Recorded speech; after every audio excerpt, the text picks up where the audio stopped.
مسدد حدثنا أبو الأحوص حدثنا أشعث عن الأسود بن يزيد عن عائشة رضي الله عنها قالت: سألت النبي صلى الله عليه وسلم عن الجدر أمن البيت هو؟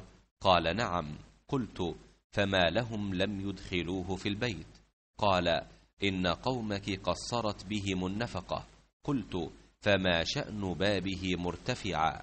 قال: فعل ذلك قومك ليدخلوا من شاءوا ويمنعوا من شاءوا، ولولا أن قومك حديث عهدهم بالجاهلية فأخاف أن تنكر قلوبهم أن أدخل الجدر في البيت وأن ألصق بابه بالأرض. अशअस ने बयान किया, उनसे असवद बिन यजीद ने और उनसे उम्मुल मोमिनीन हज़रत आयशा सिद्दीक़ा रज़ियल्लाहु अन्हा ने बयान किया कि मैंने रसूलुल्लाह सल्लल्लाहु अलैहि वसल्लम से पूछा कि क्या हतीम भी बैतुल्लाह में दाखिल है? आप सल्लल्लाहु अलैहि वसल्लम ने फरमाया कि हाँ। फिर मैंने पूछा कि फिर लोगों ने उसे काबे में क्यों नहीं शामिल किया? आप सल्लल्लाहु अलैहि वसल्लम ने जवाब दिया कि तुम्हारी कौम के पास खर्च की कमी पड़ गई थी।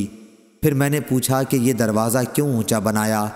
आपने फरमाया कि ये भी तुम्हारी कौम ही ने किया ताकि जिसे चाहें अंदर आने दें और जिसे चाहें रोक दें। अगर तुम्हारी कौम की जाहिलियत का ज़माना ताज़ा ताज़ा न होता और मुझे इसका खौफ न होता कि इनके दिल बिगड़ जाएंगे, तो इस हतीम को भी मैं काबे में शामिल कर देता और काबे का दरवाज़ा ज़मीन के बराबर कर देता। सही बुखारी हदीस नंबर 1584।